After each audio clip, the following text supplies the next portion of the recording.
Today we're going to be doing a Bible study on the subject of love. Now, let's take a moment. What is love? Like, what is love? What is your own personal definition of love? Next, let's go over the dictionary definition of love. I have a handful of different definitions. Let me go over them. A strong feeling of warm personal attachment or deep affection, such as for a parent, child, friend, or pet. A profoundly tender, passionate affection, often mingled with sexual desire for another person. Sexual passion or desire. Active, self-giving concern for the well-being of others. A person towards whom love is felt, beloved person, sweetheart. Used as a term of endearment, affection, or the like. Now, that is the dictionary definitions of love. Of course, being this is a Bible study, we're going to go over the biblical definition of love. We're going to 1 Corinthians 4 through 7. Actually, yeah. And I might read a little bit of 8. This is in the Amplified version. So the Amplified version of the Bible, it just gives you extra pieces and it describes things deeper to an extent. So that's why I love reading out the Amplified version. It states, love endures with passion, with patience and serenity. Love is kind and thoughtful. It is not jealous or envious. Love does not brag and is not proud or arrogant. It is not rude. It is not self-seeking. It is not provoked, nor overly sensitive and easily angered. It does not take in account a wrong endured. It does not rejoice in injustice, but rejoices with the truth, when right and truth prevail. Love bears all things, regardless of what comes, believes all things, looking for the best in each one, hopes all things, remaining steadfast during difficult times, endure all things. In the beginning of 8, it says, love never fails. It never fades nor ends. Now, that was a lot. I definitely gave you a lot. But, of course, I like lists. So I listed out all the things that they said love is. So, patient, kind, not envious, without boasting, not arrogant, not rude, does not insist on its own way, not irritable, not resentful, doesn't rejoice in wrongdoing, rejoices in truth. And those are just a few. You have. There's 4 more that I actually put the definition on because I had to look it up. Because we hear it, but it's good to really take time to break down what they're saying. So the first one is bears all things. To cover, it helps carry burdens even through hardship, believes the best even after shortcomings, and rejoices in truth even following failure. So bears all things is a really deep one. It's I am willing to be there even after you might have messed up, shortcomings and stuff like that. And then I also have the I give you the benefit of the doubt. So okay, if you did the last time, or you did something wrong, or you did something wrong the last time we were in a scenario, love is saying, okay, I know that you did that, but I'm hoping that if I tell you, or I talk to you about it and stuff like that, then it will move you to do better. And then now I have a heart prepared for you to do better. So it's like it's one that's gonna be there that can take on the burden of, okay, this person might have messed up. Next, believes all things. It's best understood as the attitude which assumes the best in others. To believe all things means that we give others the benefit of the doubt. It means that we expect the best, right? And having an expectation of the best out of people doesn't mean that like you get angry or mad when they don't. You feel me? You're just prepared, or you're hoping. You're hoping that okay, they're going to do the best and stuff like that. I know me personally, I have a issue with expectation and trying to have a good expectation of people, right? And being okay when they either fall short or they don't do the best. Okay, if I tell you that blah blah blah or this needs to happen, then you're trying to do that, you know. So believes all things, meaning that okay, I have an attitude that assumes the best. You feel me? Or I'm expecting the best, and I'm okay if it also doesn't happen. Again, that's my personal issue. I try to have a heart for that, but then be okay with if somebody falls short. Next, hopes all things. Love always expects and anticipates the best in others and the best for others.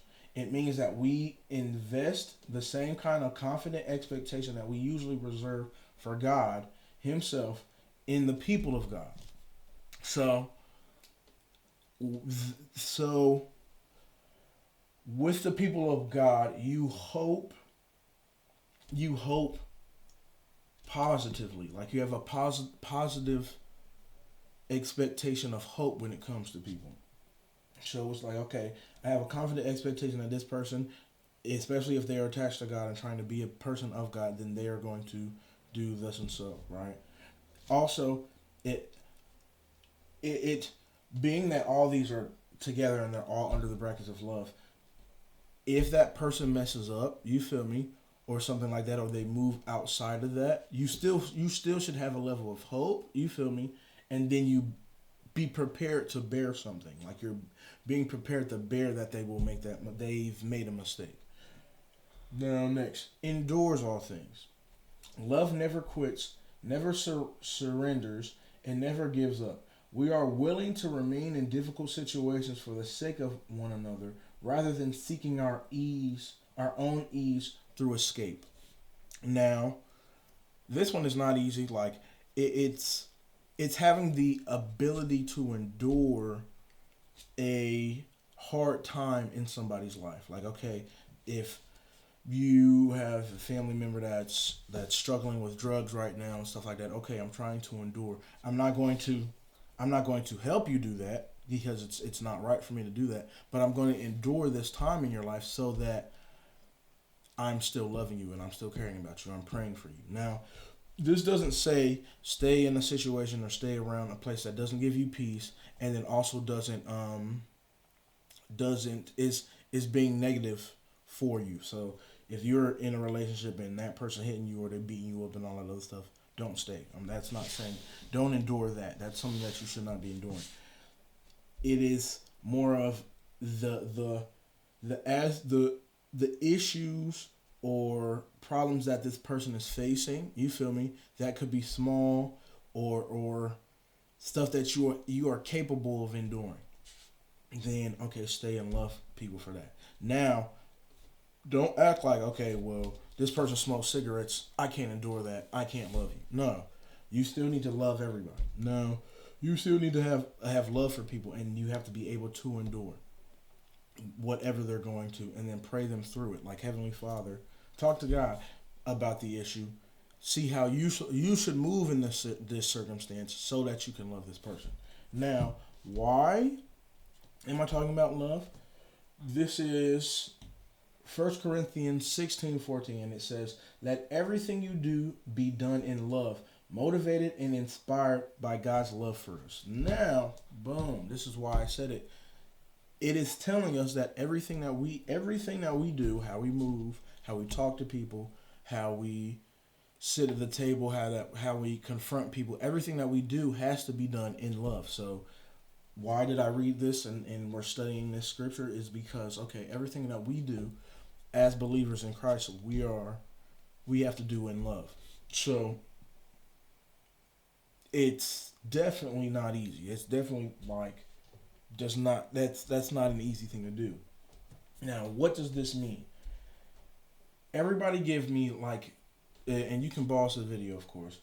Everybody give me one thing that we should do in love, like just off rip, just list the first thing that comes up to mind, because it said everything. But tell me something that we should do in love, and then tell me one thing that's easy to do in love and one thing that's not easy to do in love.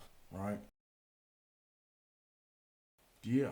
There's a lot that you can think of that's not easy to do in love. Like if you have to confront somebody, tell somebody like they always say tell somebody about themselves. You still have to do that in love. So like if I have to correct or or try and tell somebody about themselves or like even um just tell somebody something that's not easy to tell them. You still have to do it in love. Like if you know that you're supposed to say this thing, right, and be honest, because the Bible also calls us to be honest and be truthful, you still have to do it in love. So whatever you do it in love.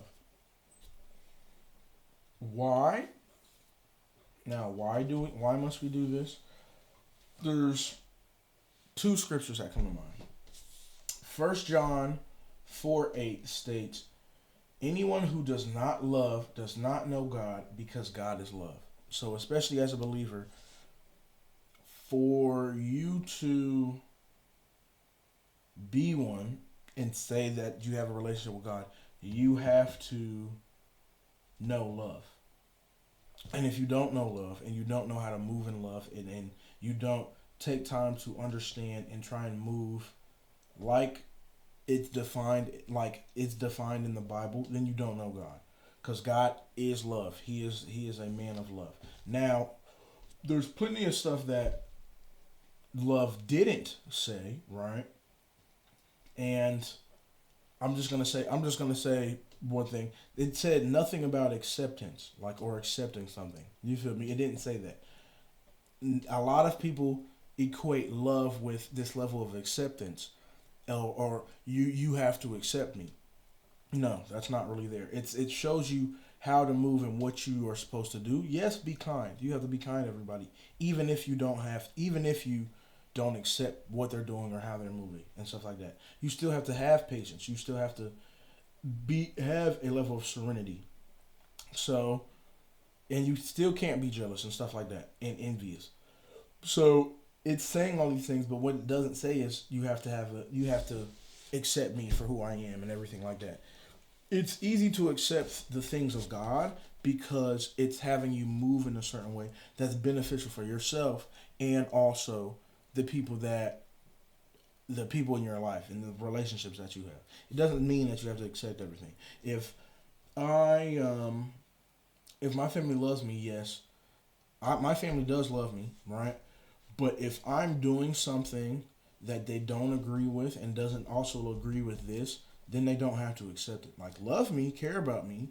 You can tell me about myself, like, hey, CJ, can you stop robbing people? Or can you stop blah, blah, blah? Can you stop doing this and so? You feel me? That's you talking to me in love and then having patience and praying for me through that time. And also being able to tell somebody about issues that they have is also like you're also trying to be truthful and you want them to move correctly, right? It literally says it does not rejoice at injustice but rejoices with the truth when right and truth prevail. So that means I want you to move correctly. It doesn't rejoice in wrongdoing. So it's like if I'm doing wrong, you don't have to accept it. Like there's no level of acceptance, and I also want you to move correctly. So move right, do right. Now another why is 1 John 4:19. It says we love because He first loved us. God absolutely loves us. You hear me? He does. Now He is He is definitely the perfect being. So it's like He can love us, right? Love all of us, right? But also hate what we're doing. So it's like if I'm doing wrong, you feel me? It literally says I don't rejoice in wrongdoing. So He doesn't like when you're doing and moving wrong, but He can also still love you. He knows that a lot of the time, sometimes it's not even like the two aren't really attached. You feel me? You are doing the wrong thing, but what he has for you and how he wants you to move is not wrong. He wants you to move righteously. So it's like he loves us. You feel me? And can also not love at all what we're doing if what we're doing is wrong. Now, the who big one. This one I think a lot of people struggle with because a lot of people think and assume that, oh, I just gotta love the people around me, or I gotta just love my neighbor, or just love my family, or something like that. But it says, but love your enemies. And let me say the verse. Luke 6:35. But love your enemies and do good and lend, expecting nothing in return, and your reward will be great. And you will be sons of the Most High, for he is kind to the ungrateful and the evil. Psh, I had to throw that big one out there.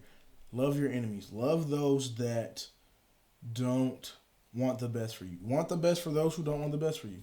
That's a big one. You have to love your enemies because God will see you do that and you will be rewarded in heaven.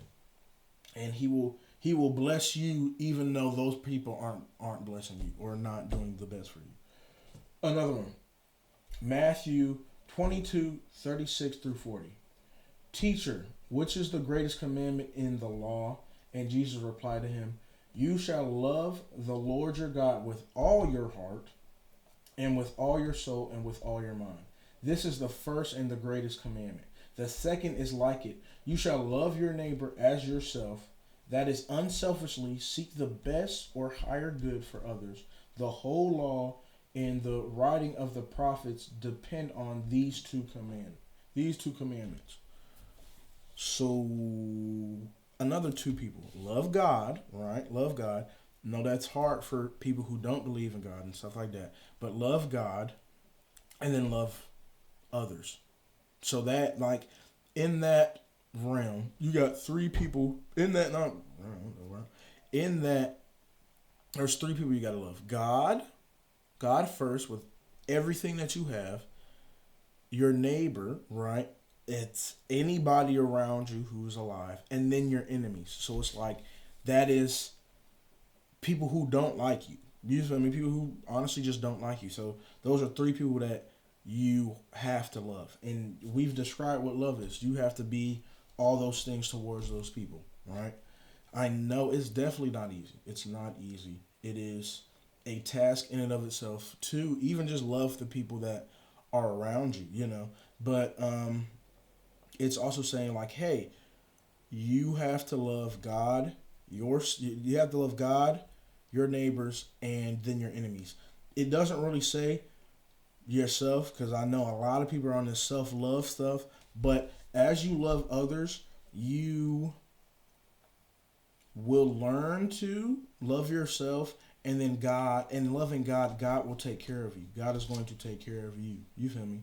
Because we naturally have the tendency to be selfish. Like, that's our natural tendency, to care for ourselves. So all that self-love and stuff like that, it's usually a natural thing for us. It's not natural for us to love God, love our neighbors, and then love our enemies. Definitely not love our enemies. Like, everybody have a natural tendency to do the exact opposite. But those are the people that we really need to put on that, okay, I need to purposefully go towards loving, right? Now, if you don't treat yourself right, that isn't right. You feel me? Because you should treat others the way you want to be treated. So, with that said, if you out here being mean and rude to everybody, you want people to be mean and rude to you? That don't make no sense.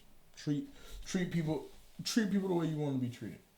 Now, in conclusion, let's go to 1 Corinthians 13:1. It states, if I speak with the tongues of men and of angels, but have not love for others growing out of God's love for me, then I have become only a noisy gong or a clanging cymbal, just an annoying distraction. Meaning that if I can do all these things, all this stuff for somebody, move this way, do this, da da da da. But if I don't do it with love, right, attached to love, then it's useless. Like it's pretty much saying that okay, you're literally just a noise and a distraction. Like you're not really doing anything of great worth because you don't have love attached to it. So everything I do, it has to be attached to love for it to be useful. I hope you enjoyed this Bible study. Um, I hope you gained or garnered something from it. But yes, move with love, you guys. Don't just be doing all this stuff without a level of love attached to it because it's useless. Thanks for watching. Hope you enjoyed yourself. I hope that this helps people who can't go out to church or stuff like that on a Wednesday night. Y'all, thanks for watching. Good night.